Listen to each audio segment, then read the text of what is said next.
The new financial year started. I don't know if you've taken time to consider this, but you've pretty much got three options.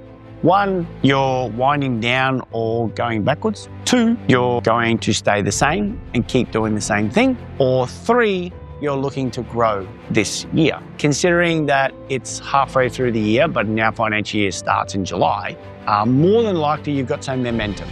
And more than likely you want to keep that momentum going. Hopefully, it's not option one and you're intending to go backwards. But I have some bad news for you. If you're choosing option two and you want to stay where you are, by default, over the next 12 months, you're going to go backwards. Hey guys, welcome to the Painter's Circle, where we help painting business owners scale their operations, increase profitability, and gain more time freedom. I'm Taz Mullis, and in this podcast, I'll share actionable tips, expert strategies, and real-world insights that'll help you grow your painting business without burning you out. Ready to take your painting business to the next level?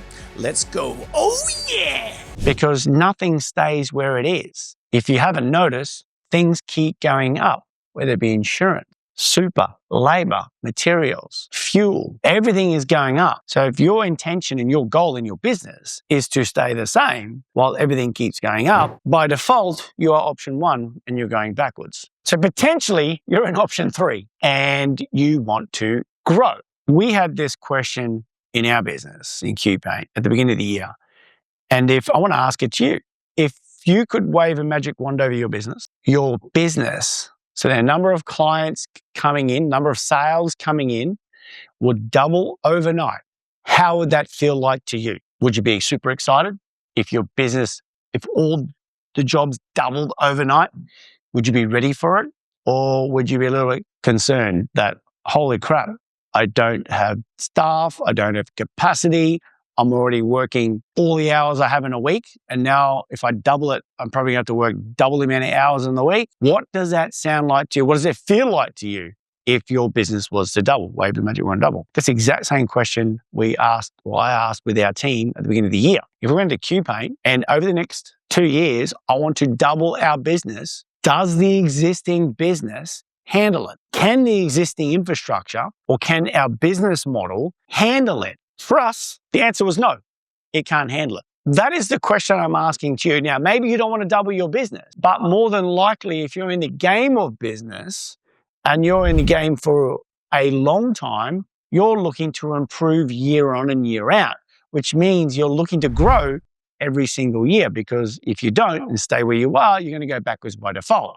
With that theory and that mindset, my question to you is, does your business or does your model or does your infrastructure support the thing that you're moving towards? Now, for us, it didn't, because when we looked at it and we just accelerated the story and said, if we double it overnight, what's going to happen? Lots of things broke. In particular, our front-end sales, because we couldn't keep up with the amount of leads coming in. Our scheduling would break because we don't have the capacity to schedule double. Our delivery would break because we don't have capacity to double our output. And more than likely, our admin would break because they can't handle the additional capacity in all of that's going on. So we had to look at the business and go, okay, if our intention is to grow over the next few years and we want to grow significantly, how do we make our business model cater for that?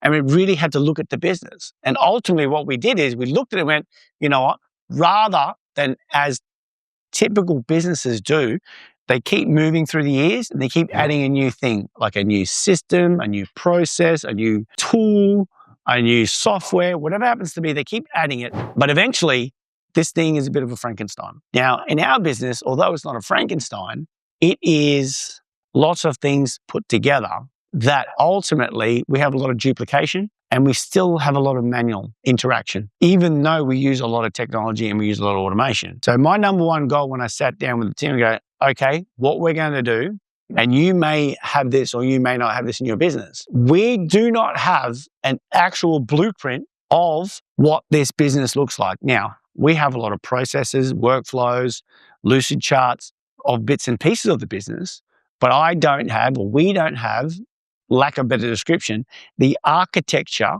or the plans of the current business the way it is right now. And the reason why I believe that's important is because as we move into the future, I do not see a future where automation and AI doesn't exist. You're booked out, you're absolutely flat out, and you're not sure if you made money last month. The real problem is you think you're not working hard enough.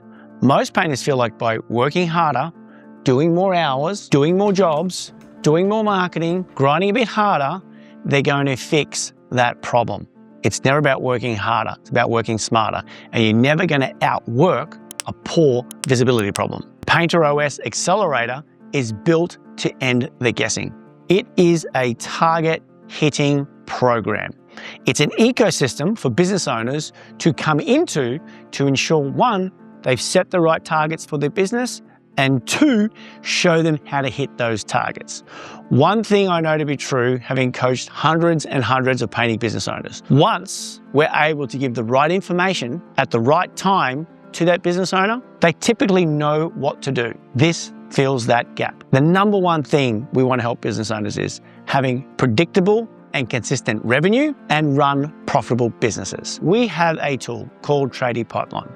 Its primary purpose is to show you and teach you what are the targets that are right for you, how far off target you are, and showing you in advance your production capacity for the months or weeks ahead. We've coupled it with Painter Coach AI, which is like having a coach in your back pocket that can read that data and help you identify what is the next right move for you. And thirdly, there's the support.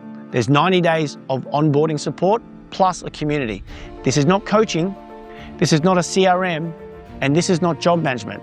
This is an execution ecosystem where you go from being unaware of what you're doing to being crystal clear of what the targets are for you and your business and how to hit those targets, because I'm more interested in, are you moving towards those targets? When is it ready? It's ready now.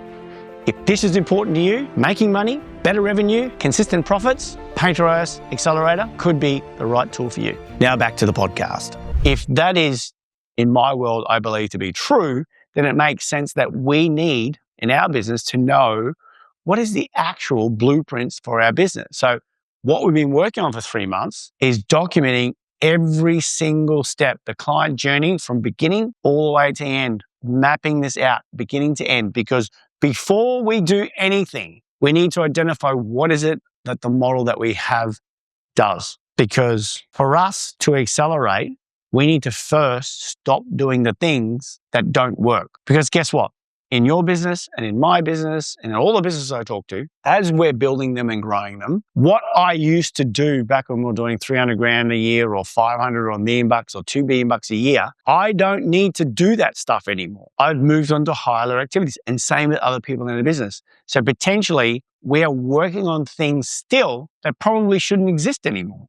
And more than likely you are too. So our first step is to just work out exactly what are we doing? How do we do it? We've done that. But right now we're working on, okay, this particular here, it's done by multiple people. We need to choose someone who is responsible for this activity, because we're double handling, triple handling things. A lot of manual. And I'm not talking about we're not doing anything AI related. It's just removing the things that are duplication, removing the things that shouldn't exist anyway. Because ultimately, this whole process, I would just like to know, how do we do things? And is what we're doing simple? Because simple scales, complex fails. I don't like complicated things. So getting back to my original question, magic wand, if the business was to double overnight, we're moving to a model that can handle the additional capacity because we've identified the bottleneck. Other than doing that, I know the next step is, once we've mapped out the blueprint and architecture or the exact workflows of the entire business,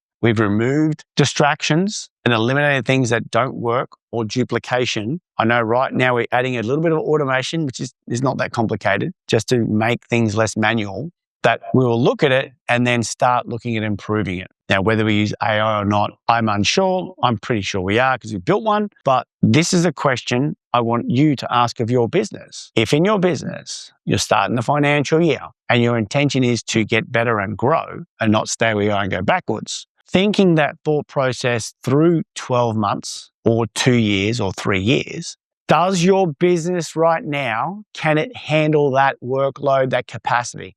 And if not, where is it going to break? And if so, why? And why can you fix those areas? Because ultimately, if you're going to grow by getting better and feed the machine, you want to make sure the machine can handle it without dragging you into it. I know in QPaint, we are intending to grow.